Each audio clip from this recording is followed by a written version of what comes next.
Good evening, everyone. We begin our study in the book of Ezekiel. Now, the book of Ezekiel is taken from, at least the name is taken from the Latin, which comes from the Greek. But the actual Hebrew name is Yechezqel. It's a bit of mouthful. And so we will continue using this English name Ezekiel. And the book of Ezekiel is part and parcel of what is commonly understood or known as the later prophets. Now, the later prophets is primarily comprised of some of the major prophets of the last days of before the exile. And so we include in the last or later prophets together with Isaiah, with Jeremiah, and now Ezekiel. Now, we will get back to the book of Jeremiah later, but today we begin by introduction to the book of Ezekiel, which is one of the more difficult books to actually learn from and study. The book of Ezekiel is filled with prophecy, very much like the book of Isaiah. And the book of Ezekiel is largely chronological, but not all the time. But the last part of the book of Ezekiel, from chapter 40 onwards to the end of the book to 48, is one composite piece. There are a number of visions that Ezekiel was given to see. So I use the term given to see, not that he saw directly. And then we'll discuss a little bit more about the concept of a vision. And for today, we will only cover the first 3 verses by way of introduction so that we understand the background to the book of Ezekiel. Now, the book of Ezekiel, as I had mentioned, it's not that easy to understand. One of the harder parts of the book will be in chapter 1 itself. It is practically impossible to describe a supernatural phenomena, but Ezekiel is writing it down from a very pragmatic Hebrew language to describe something that is really out of the world. And we will get back to this tomorrow when we tackle the rest of chapter 1. This chapter is very much similar to, say, Isaiah chapter 6, when Isaiah saw God in the temple. Now, Ezekiel chapter 1, on the other hand, is also popularly known as the account of the Chariot of God. In this case, it is not just a throne, but it's a chariot that is seen to be moving away. And how this vision of the Chariot of God will be described in very vivid expressions in the rest of chapter 1. So as we begin the book of Ezekiel, it begins also by telling us the background. In verse 1, it says noun, and this literally is and then. Now, I would tend to suggest to us that there must have been other prophecies and other prophetic words that came to Ezekiel, but only these 48 chapters were restored and given to us by way of introduction. One of the reasons why many people suggest that Ezekiel had been prophesying before this period is because this period introduces us to the time of exile. Many Jewish people, the scholars, feel that for a prophet to be able to speak on behalf of God in prophecies and see visions outside the land of Israel implies that he would have spoken the same when he was earlier in the land of Israel. And that is how this particular verse begins. And then giving us a hint that before this, there were things that were written that we are not meant to know. Now, one of the things that many of us may not be aware is that in the course of the history of the nation of Israel, whether it is with the northern kingdom or the southern kingdom, there were far more prophets than the ones that we are reading in the Bible today. And the reason why we don't have those is that they are most likely referring to the then times with relevance only to the then period, and only these by the hand of God that is made to be penned down and left for future days to read, like for us, would be something that God has so decreed that these are words that everyone in all times must know. And so it begins with, and then, by way of telling us that there were other things that Ezekiel had said, but we don't have it, and it doesn't matter for us. It says here, and it came to pass. It means that this happened. And this happened would be the vision happened.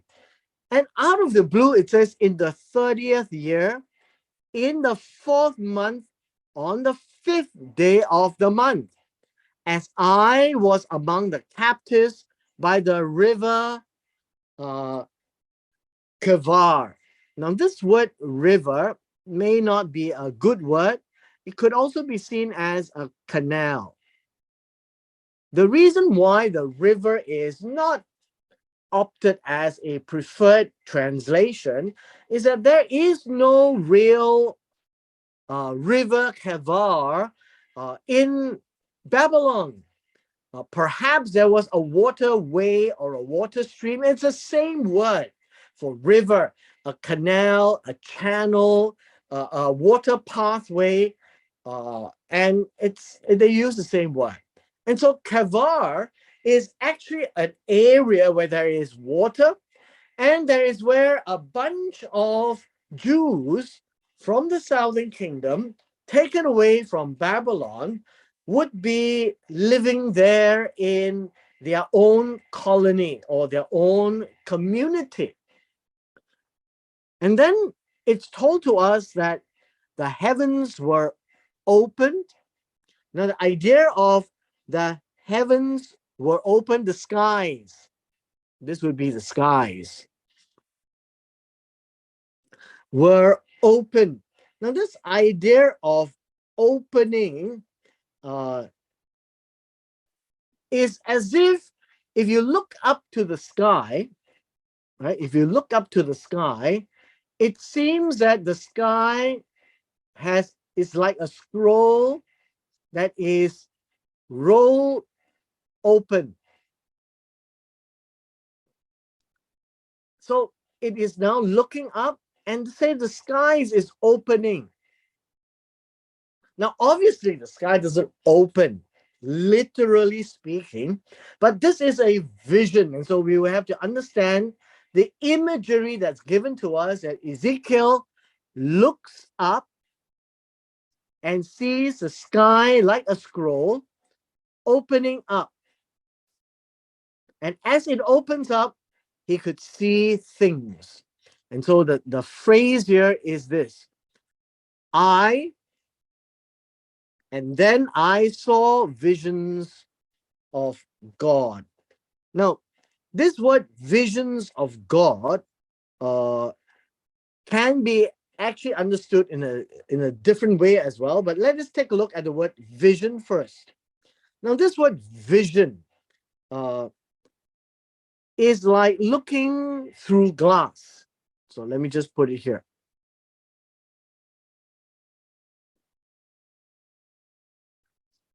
This book is a book of visions that Ezekiel saw and he wrote down. And the visions that is being documented in these 48 chapters are generally in a chronological order, except for a few that, as you read through the later chapters, it actually refers to earlier programs, right? And so some of it may be out of the chronological alignment. What Ezekiel actually saw is really not how Moses saw God. And this word vision is like seeing through a glass. Seeing through a glass, not, or I would say not clearly, right? Not clearly. It's a bit opaque. As you can tell, sometimes the glass is not totally transparent. Sometimes when the glass is, say, a bit dirty, or the texture of the glass doesn't allow all the light to shine through, you can see shadows, you can tell what's happening, but you can't see everything for its full detail. Now, this is the idea that's been conveyed in this word visions. And it's in the plural, which means that there is more than one. So chapter 1 is the beginning of the series of visions that Ezekiel is documenting. So it's a visions of God, and by God it is Elohim. And it could be also seen that these are mighty visions, because the word Elohim is about power and might. A lot of incredible, supernatural, or astounding Ezekiel. That would be another way of expressing visions of God. So one sense is these are visions, things that he saw, a bit opaque, but it is about God. And it is also an incredible series of visions that is awesome. It is unexplainable, and he gets to see it, right? He gets to see it. Now, I'm just going to read through up to verse 3, and then we will go in and look at some charts. It says, on the 5th of the month, which was in the 5th year of King Jehoiakim's captivity. Now, this is the important aspect, the 5th year of King Jehoiakim's captivity. And then we are told that the word of the Lord came expressly to Ezekiel the Kohen. This word is priest, the Kohen, the son of Butzi, in the land of the Chaldeans by the channel or waterway of Kevar. And then, this word is and then, the hand of the Lord was upon him there. So I just want to point out to you that this 5th year of King Jehoiakim's captivity is important. And then in verse 3, the word of the Lord, and this would be the matter, the issue. This is not just one word that came. This is about things that God wants Ezekiel to see. And then it says here, he came expressly to Ezekiel. Now, I'm not quite sure why the New King James used that word. This word came expressly literally means appeared as a vision. It appeared to Ezekiel. So perhaps came expressly may not be the right word. Appeared, revealed. Reveal also means to appear. To Ezekiel, the Kohen, from the line of Aaron. He is the son of Buzi in the land of the Chaldeans. Now, the Chaldeans, and that's a land in Mesopotamia.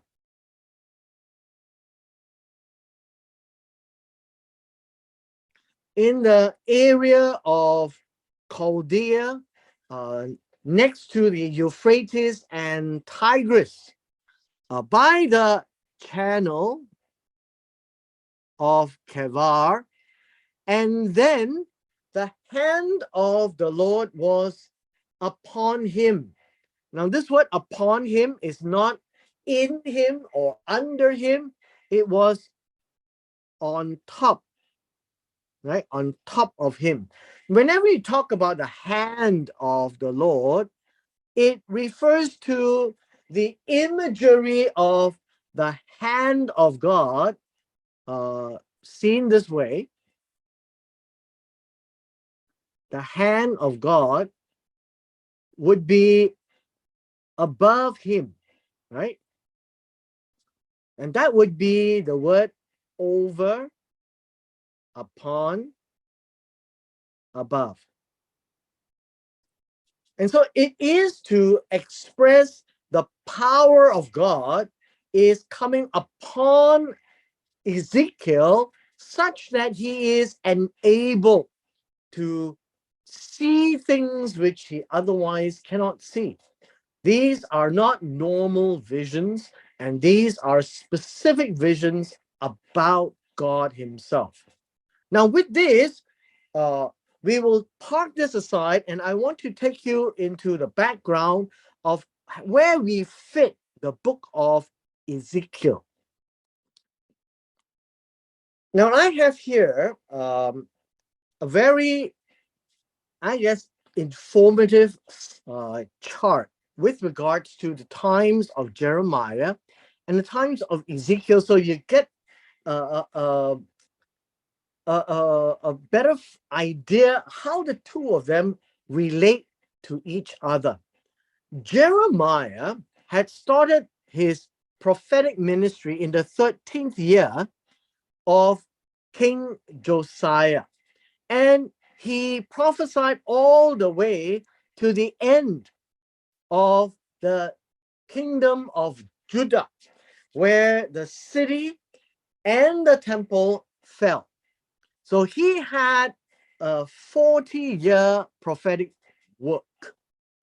Ezekiel, on the other hand, has only 20 years, and he began in the 5th year of Jehoiakim's captivity.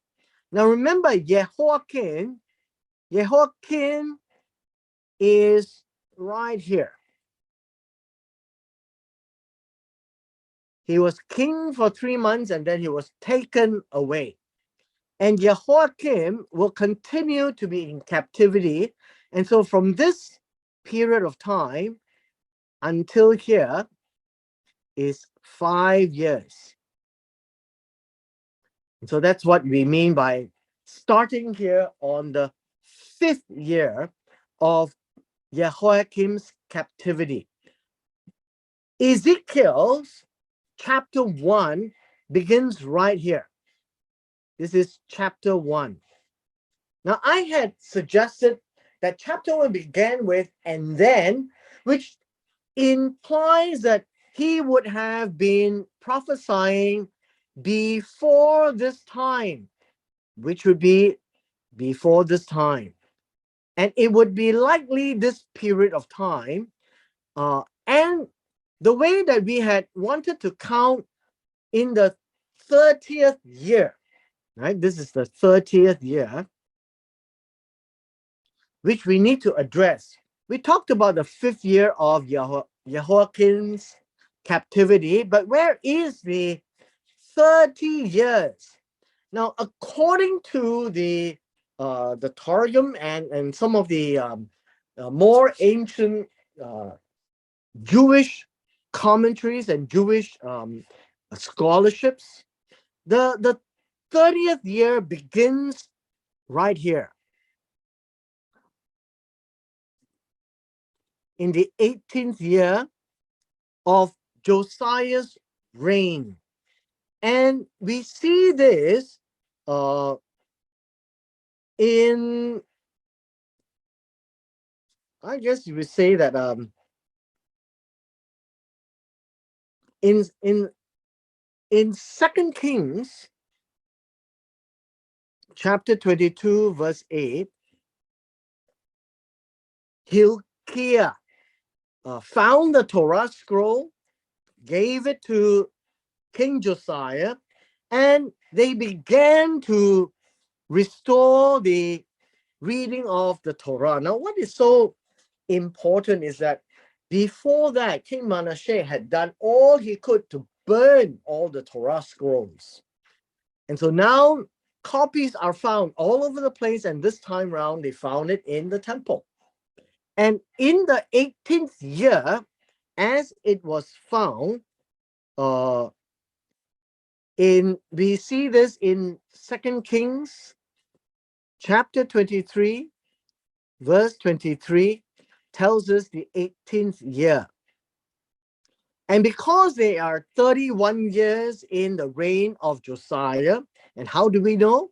Well, 2 Kings chapter 22, verse 1 tells us that there are 31 years in the reign of Josiah. And so we have a balance of 13 years before he died. Now, when you now look at this,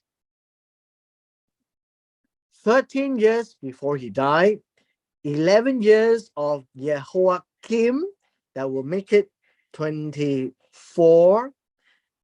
And then you find that there are 5 years in Jehoiakim's captivity. All in all, we have 29 plus years. And that makes 30 years. 29 plus years, giving us the 30th year, which is also the 5th year of Jehoiakim's captivity. Now, this is how the number 30 had come about, and it is significant because there was a milestone that they were looking at when penning chapter 1, verse 1 of Ezekiel. Now, this, I hope, will give us a good feel of the beginning of chapter 1, where the background of the book of Ezekiel would have come from. Now, interestingly is this.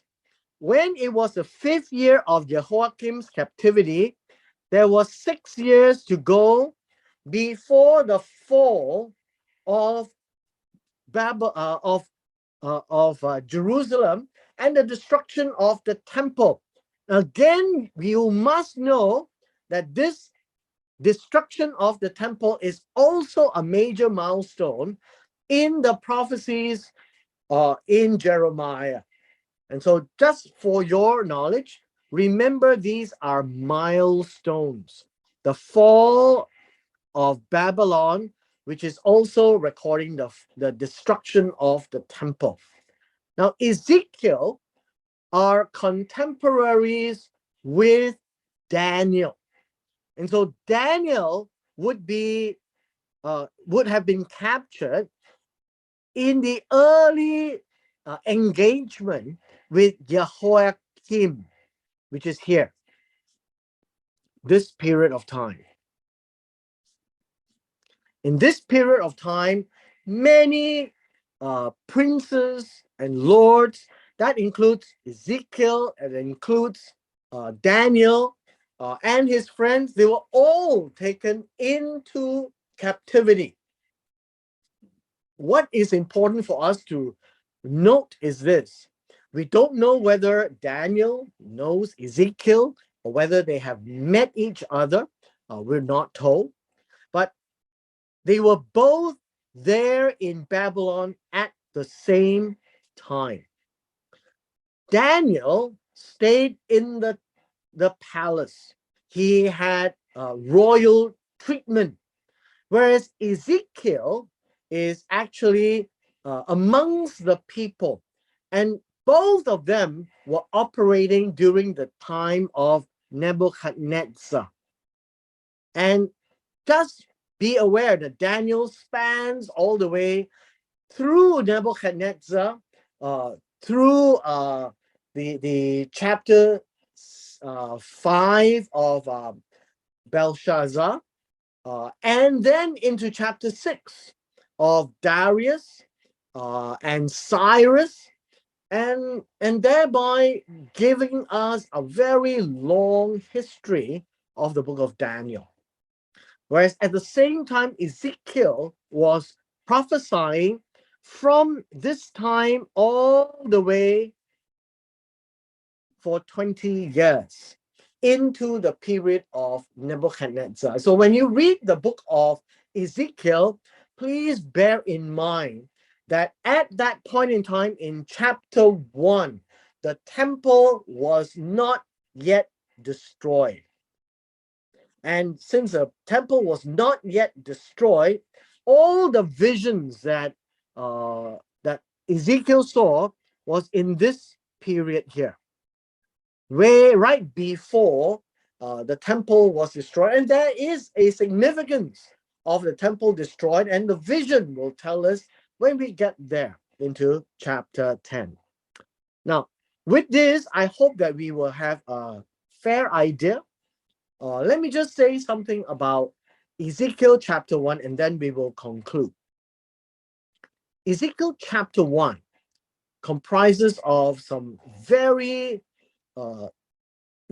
interesting expressions that we will not be able to be definitive. We will have a fair idea, but we can't say that's that for sure.